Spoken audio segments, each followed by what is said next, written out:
Hello students, कैसे हैं आप सब। आशा करती हूँ कि आप सब अच्छे होंगे। देखिए बेटा, आज हम लेसन 2 जीवों का वर्गीकरण पढ़ रहे हैं। वर्गीकरण से क्या मतलब है कि किसी भी जीव को उसकी समानताओं के आधार पर, उसकी असमानताओं के आधार पर वर्गीकृत करना ही क्या कहलाता है, वर्गीकरण। अब वर्गीकरण को हमने क्यों आवश्यकता पड़ी वर्गीकरण की, क्योंकि इस पृथ्वी पर बहुत सारे जीव हैं, कुछ छोटे जीव हैं, कुछ बड़े जीव हैं, एक जैसे भी कई जीव होते हैं। तो इन जीवों को किस तरीके से उनको पहचाना जाए, तो इस आधार पर इनको एक वैज्ञानिक नाम दे दिया जाता है वर्गीकरण के आधार पर, और उसी नाम के आधार पर इनको क्या किया जाता है, पहचाना जाता है। तो वर्गीकरण क्या है, देखिए यहाँ पे जीवों की पहचान तथा उनकी समानताओं व जातिवृत्तीय संबंधों के आधार पर समूहों में व्यवस्थापन क्या कहलाता है, वर्गीकरण। जीवों की पहचान कि किस तरीके से उनकी क्या की जाए, पहचान। जैसे कि कोई बच्चा जन्म लेता है तो पर्टिकुलर उसको क्या दे दिया जाता है, नाम दे दिया जाता है। तो उसी नाम के आधार पर उसको क्या किया जाता है, पहचाना जाता है। उनकी समानताओं के जीवों में आपस में समानता है या नहीं है। वह जातिवृत्तीय संबंधों, जातिवृत्तीय संबंधों से मतलब कि एक जीव का दूसरे जीव से संबंध है या नहीं है। तो इस प्रकार के उसको क्या कहते हैं, जातिवृत्तीय संबंधों के आधार पर हमने जीवों को क्या कर दिया, छोटे छोटे समूहों के आधार पर हमने उनको क्या कर दिया, वर्गीकृत कर दिया। तो जीवों को वर्गीकृत करना ही क्या कहलाता है, वर्गीकरण। अब देखिए बेटा, वर्गीकरण का अध्ययन हम किस चीज में करते हैं, यानी कि जीव विज्ञान की वह शाखा जिसमें कि जीवधारियों की पहचान, उनका नामकरण व वर्गीकरण का अध्ययन किया जाता है, उसको हम क्या कहते हैं, वर्गीकरण विज्ञान या टैक्सोनॉमी उसको कहते हैं।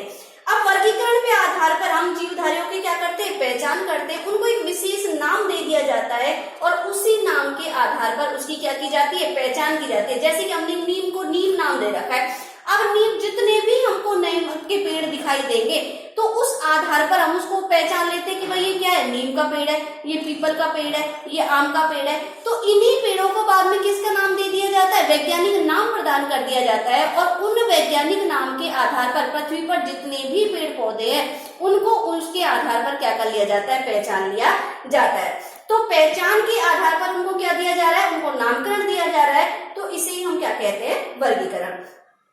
और विज्ञान की वह शाखा जिसमें कि जीवधारियों की पहचान, उनका नामकरण, उनके वर्गीकरण आदि का अध्ययन किया जाता है, उसको हम क्या कह रहे हैं, वर्गीकरण विज्ञान या टैक्सोनॉमी। अब देखिए बेटा, वर्गीकरण की हमको आवश्यकता क्यों महसूस हुई।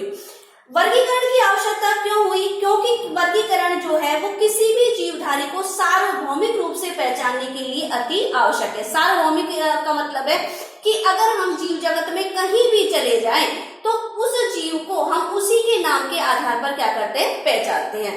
तो सार्वभौमिक रूप से पहचानने के लिए वर्गीकरण क्या है, अति आवश्यक है। इसके बाद सेकंड देखिए कि प्रत्येक वर्ष सैकड़ों नए जीवों की खोज होती रहती है, अतः इन्हें इनकी सही स्थिति में वर्गीकरण प्रणाली के द्वारा ही रखा जाता है। प्रत्येक वर्ष क्या करते हैं हम लोग, बहुत सारे जीवों की क्या करते हैं, खोज करते हैं, और उन खोज के आधार पर जो जीव जो हमको मिलते हैं उनको समानताओं के आधार पर उनको हम क्या कर लेते हैं, पहले वाले समूह में क्या कर देते हैं, उन्हें रख देते हैं और उनको विशेष क्या दे दिया जाता है, नाम प्रदान कर दिया जाता है। अब जो जैव विविधता का जो वर्गीकरण है उसके द्वारा हम क्या कर सकते हैं, जैव विविधता का अध्ययन भी कर सकते हैं। तीसरा देखिए कि यह उद्विकासीय मार्ग को बनाने में सहायक है, अर्थात जीवों के जातिवृत्तीय संबंधों को स्थापित करता है। उद्विकासीय मार्ग कि धीरे धीरे किसी भी जीव का क्या होता है, विकास होता है। तो उद्विकासीय मार्ग को बनाने में क्या है, सहायक है। और जीवों के जातिवृत्तीय संबंधों यानी कि एक जाति का दूसरी जाति से के साथ क्या है, संबंध है। तो जातिवृत्तीय संबंधों को कि किस तरीके से एक जीव दूसरे जीव के साथ में आपस में अंतर संबंध स्थापित करता है और अंतर संबंध स्थापित करके जनन करता है, जनन के द्वारा अपने समान नए जीव का क्या करता है, निर्माण करता है।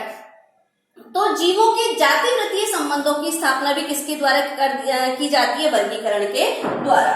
नेक्स्ट देखिए, यह अन्य स्थानों या देशों के जीवधारियों को जानने के लिए आवश्यक होता है। अब हम लोगों ने हमारे यहाँ पर किसी जीव को देखा, हम कहीं दूसरे कंट्री में घूमने के लिए गए, तो उस जीव को हम लोग क्या कर सकते हैं कि यहाँ के जो हमने वर्गीकरण किया है उसी के आधार पर हम क्या कर सकते हैं, किसी भी जीव का वर्गीकरण कर सकते हैं।